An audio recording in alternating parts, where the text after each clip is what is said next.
here's the question.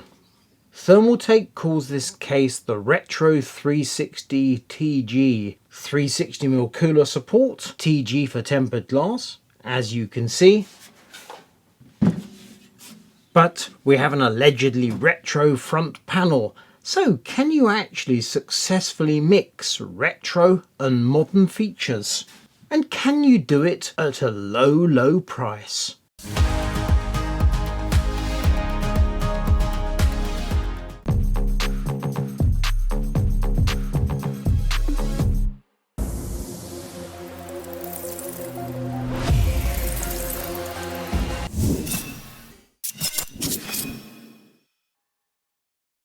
Recently I reviewed the Silverstone FLP02, which is a retro styled case, and it is a much more serious effort at being retro than this Thermaltake. The side panel is solid. It has drive bays on the front, actual real drive bays in which you can install an optical drive if you wish. It has a key switch on the front which locks out the power button, and it's got a panel that covers the front fans. The FLP02 is a decent case, but it's also horribly expensive. When I reviewed it, about £220. In other words, it's about 3 times the price of this Thermaltake, and that's a monumental difference. So the fact that Thermaltake has clearly taken a modern case and they've made it look a bit retro, that's not a problem in my mind. These are two different animals. So let's take a closer look at this Thermaltake Retro 360 TG, and the best place to start is by pulling off some panels. Main glass. Easy. Off it comes. Right hand panel. Just steel. No noise deadening material. Top filter. Magnetic. Bottom filter. Also magnetic. Somewhat annoyingly, very similar in size to the top filter, but not identical. Front panel. Away it comes, and you can see we have something going on. This case supports a 6-inch LCD screen, much like many other Thermaltake cases, but it does not support an optical drive, or indeed a floppy drive. They're just molded into the front panel. So we have the original beige-ish colour. To my eyes, it's almost more like a khaki green. You can see plenty of holes in the motherboard tray because it supports rear connection motherboards, Project Zero, BTF, and so on. And you get 2 fans included, one in the front and one in the back. And as you can see, this case also supports side cooling. And with the panels removed, you can understand why the pricing is relatively budget. It's because the case looks like it's relatively budget, albeit with plenty of perforations for cooling. Let's get busy installing some hardware in the Thermaltake. Our motherboard is this MSI MAG-X870E Tomahawk Max Wi-Fi PZ. PZ for Project Zero, which means it's neat on this side, and all the connections are around the back. And at first glance it looks as though we have plenty of space for all the connections to the power supply, which is a good thing. Our processor is an AMD Ryzen 7 9850X 3D. SSD is a Crucial T700 Gen 5. And the memory is some Thermaltake ToughRAM XG RGB DDR5 6000. A feature I haven't yet mentioned is that this rear expansion panel for your graphics card can be rotated. 4 screws on the back. I've already removed 2. Take out the last 2.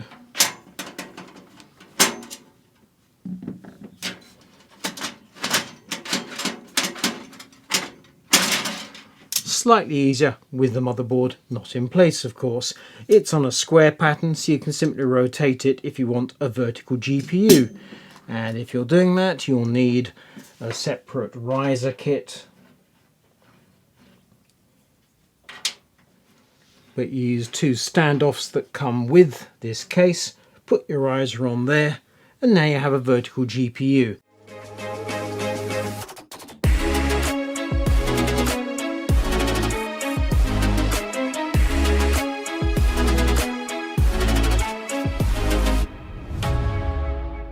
And I'm just going to point out, as this is a TG case, in other words tempered glass, if you have a vertical GPU, you're now trying to draw air through glass.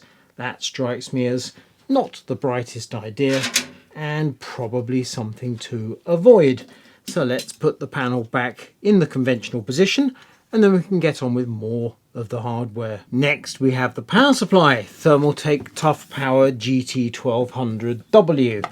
I've gone for a power supply in black because white to my eyes looks a bit weird with this off-white case. It's worth pointing out the case is fully riveted, so for example this side bracket is riveted in place,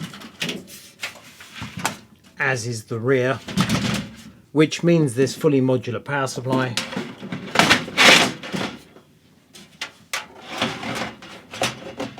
slides in like that. Once I've connected some cables, we can move on to the CPU cooler. The cabling's looking tidy, and we do indeed have plenty of space around the back of the case.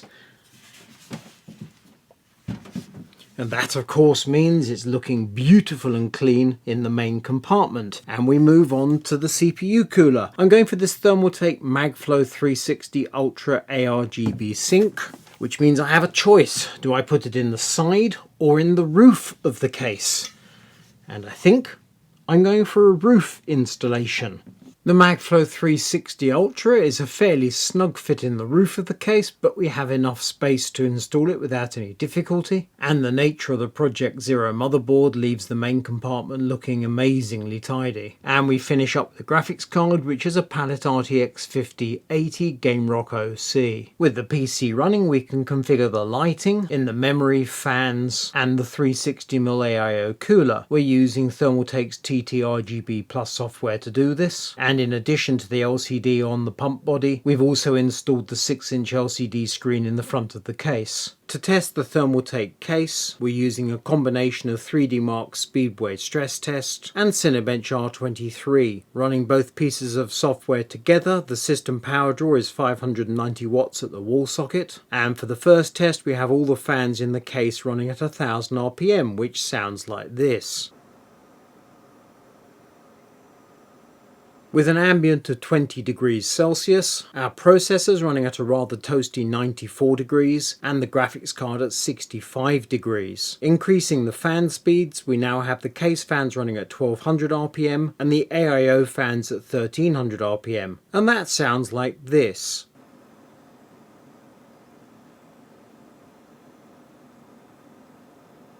The CPU temperature drops by a significant 5 degrees to 89 degrees. The graphics temperature drops very slightly to 64 degrees. Increasing fan speeds further, the case fan's now running at 1400 RPM, which is flat out, and the AIO fan's at 1600 RPM, which sounds like this.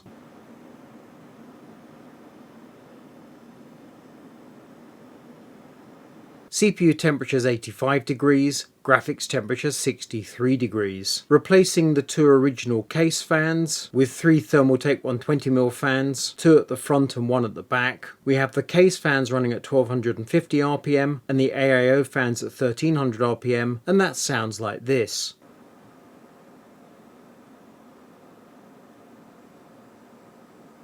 And the temperatures, we have the processor running at 87 degrees and the graphics at 63 degrees. Adding two more Thermaltake case fans in the side of the case, we now have 5 case fans running at 1250 RPM and 3 AIO fans running at 1300 RPM, which sounds like this.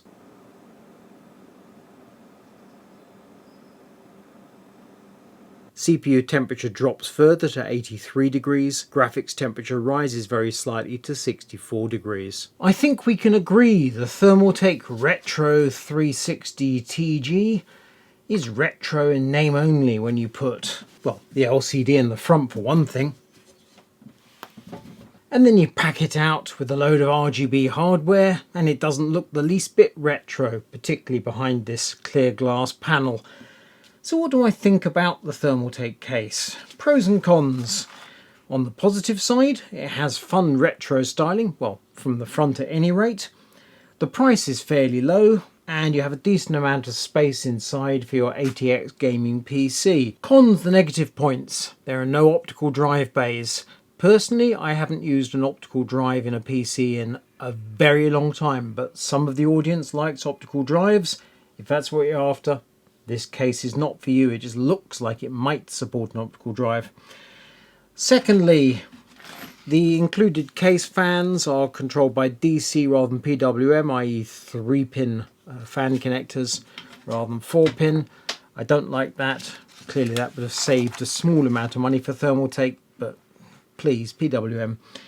And finally, all the panels are riveted and fixed in place. In other words, no removable fan racks. You can't pop bits off to gain access to other parts. In a similar vein, the cable tie anchor points for cable management. There are no Velcro straps and channels to route cables through. You just tie down the cables in the traditional fashion. Overall, it works well and it's decent enough. And that makes it an 8 out of 10 and a worth buying.